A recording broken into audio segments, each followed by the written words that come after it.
جو ہم پر ظلم کر رہے ہیں، 5 سال ہو 6 سال ہو کچھ بھی ہو، اللہ قرآن میں ہم کو خوشخبری دے رہا ہے، ظالم لوگوں کے تعلق سے اللہ کہہ رہا ہے کہ میں تمہارے ظلم سے باخبر ہوں، میں غافل نہیں۔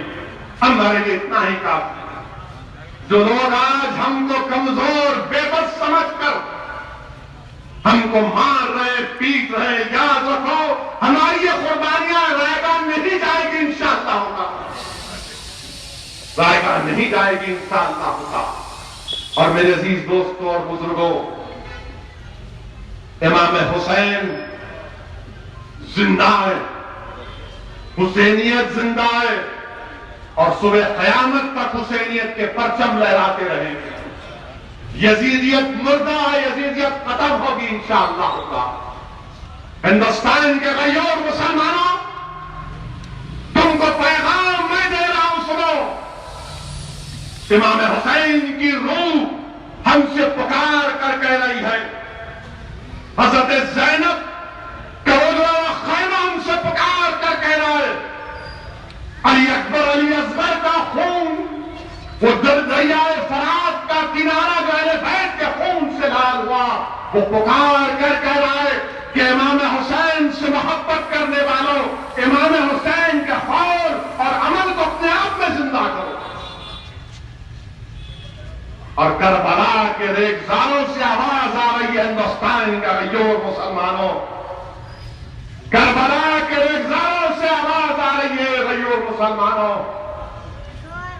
کہ یزیدیت اتحاد کو توڑنے کا نام ہے، یزیدیت ہم کو توڑنے کا نام ہے، اور حسینیت ہم کو جوڑنے کا کام کرتی ہے۔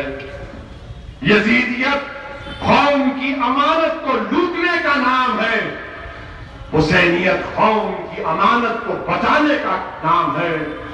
یزیدیت اسلام کے حدودوں کو مٹانے کا نام ہے، حسینیت اسلام کے دیواروں کو اٹھانے کا نام ہے۔ یزیدیت امن کی دشمن ہے، حسینیت امن کا پیغام ہے۔ یزیدیت اندھیرا ہے، حسینیت روشنی ہے۔ میرے عزیز دوستوں اور بزرگوں، یہ پیغام کربلا ہے کہ ڈرنے اور گھبرانے کی ضرورت نہیں ہے، اپنے ہمت اور حوصلے کو بلند رکھو۔ اور اگر کوئی تم سے یہ کہے کہ یہ 72 تھے، وہ 20,000 تھے، کیسی تم کہتے ہو کہ تم کو کامیابی مل گئی، تو ان دیوانوں سے کہنا، ان پاگلوں سے کہنا کہ درس کربلا یہ ہے کہ حق کی سربلندی کے لیے امام حسین نے ہم کو سکھایا، اہل بیت نے ہم کو یہ سکھایا کہ ہم اپنا سب کچھ قربان کر دیں گے، اور حق کی سربلندی کی جب بات آئے گی تو یہ نہیں دیکھیں گے کہ صرف مسلمان کا فائدہ ہے، ہم یہ دیکھیں گے اگر انسانیت ختم ہو رہی ہے اور باطل غلبہ حاصل کر رہا ہے تو انسانیت کو بچانے کے لیے ہم حق کی سربلندی کے لیے اپنی جانوں کو قربان کرتے ہیں۔ میرے عزیز دوستوں اور بزرگوں، اسی لیے کہہ رہا ہوں کہ ڈرنے اور گھبرانے کی ضرورت نہیں ہے، ڈرنے اور گھبرانے کی ضرورت نہیں ہے، اپنے ہمت اور حوصلے کو بلند رکھو۔ جب یزید کیسے مرا، یزید معلوم آپ کو، کہ دنیا کے جتنے ظالم ہیں جو اقتدار کی کرسیوں پر بیٹھ کر یہ سمجھتے ہیں کہ کبھی نہیں ختم ہوگا ان کا اقتدار، یزید ایک بندر پالا تھا، اسی کا بندر اس کو قتل کیا، اور انشاءاللہ تعالی موجودہ برسر اقتدار آپ کو بھی آپ ہی کا بندر کاٹے گا انشاءاللہ۔ یہ جو بندر آپ ہمارے طرف چھوڑ رہے ہیں نا، ارے ہم تو حسینیت کا پرچم لیے بھاگ رہے ہیں، مقابلہ کر رہے ہیں، ہم تو حسین کے غلام ہیں۔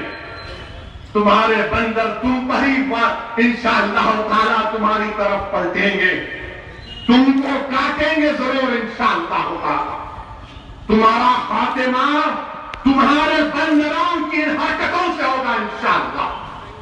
میرے عزیز دوستوں اور بزرگوں، امام زین العابدین کو جب قید کر کے یزید کے پاس لایا گیا، آپ بیمار ہیں،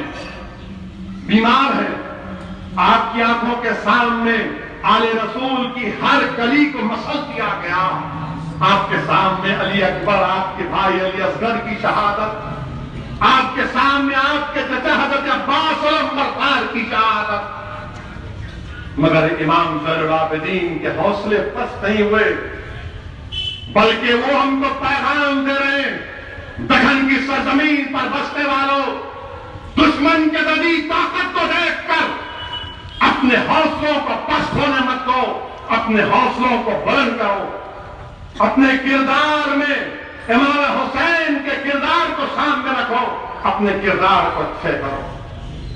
اور پھر تاریخ نے وہ بھی دیکھا کہ جب امام زین العابدین سید سجاد جب یزید پلید سے کہا کہ مجھے مسجد میں خطبہ دینے دے، تو بادشاہ وقت ظالم بیٹھا ہے، اور امام سید سجاد امام زین العابدین نے اس کے سامنے خطبہ دیا اور کہا کہ میں امام حسین کا بیٹا ہوں، پوری داستان کربلا سنا دی، دمشق کے مسجد میں کوہرام مچ گیا، یزید پلید یقین کر گیا کہ اب لوگ مجھے مار ڈالیں گے، وہ مؤذن کو بولا کہ اذان دو اذان دو، امام سید سجاد نے کہا کہ ٹھہر مجھے بولنے دے، جب مؤذن نے اشہد ان محمد رسول اللہ کہا تو امام زین العابدین نے کہا کہ تجھے محمد صلی اللہ علیہ وسلم کا واسطہ رک جا، مگر کوہرام مچ گیا،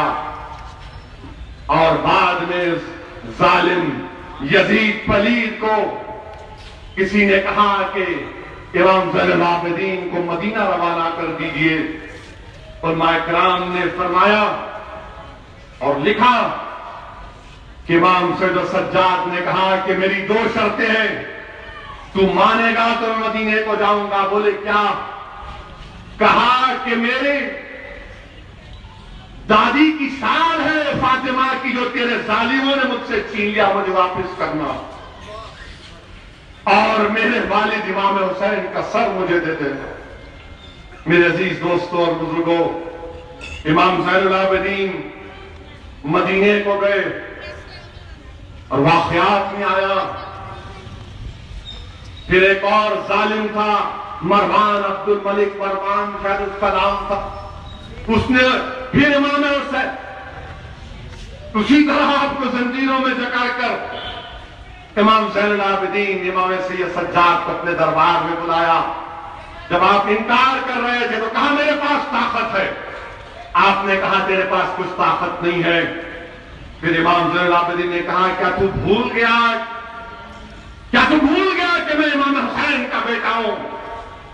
تو بادشاہ نے کہا تمہارے پاس طاقت نہیں ہے۔ امام زین العابدین نے کہا طاقت اس وقت بھی تھی اور آج بھی ہے، دیکھ۔ 3 مرتبہ امام زین العابدین نے اللہ اللہ اللہ کہا تو پوری زنجیریں ٹوٹ گئی۔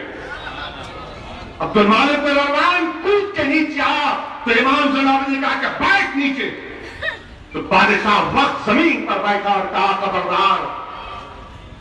میرے عزیز دوستوں اور بزرگوں، یہ اہل بیت کی بہادری، اہل بیت کی قربانی ہمارے سامنے۔ میرا یہاں پر آ کر بیان کرنے کا مقصد یہ کہ ہم اپنے رشتے اہل بیت کی غلامی کو اور مضبوط کریں، صحابہ سے اپنی محبت کو اور مضبوط کریں، کیونکہ اللہ کے رسول صلی اللہ علیہ وسلم کا ارشاد کہ ایمان کا تقاضا یہ ہے، دین اسلام کی بنیاد کیا ہے؟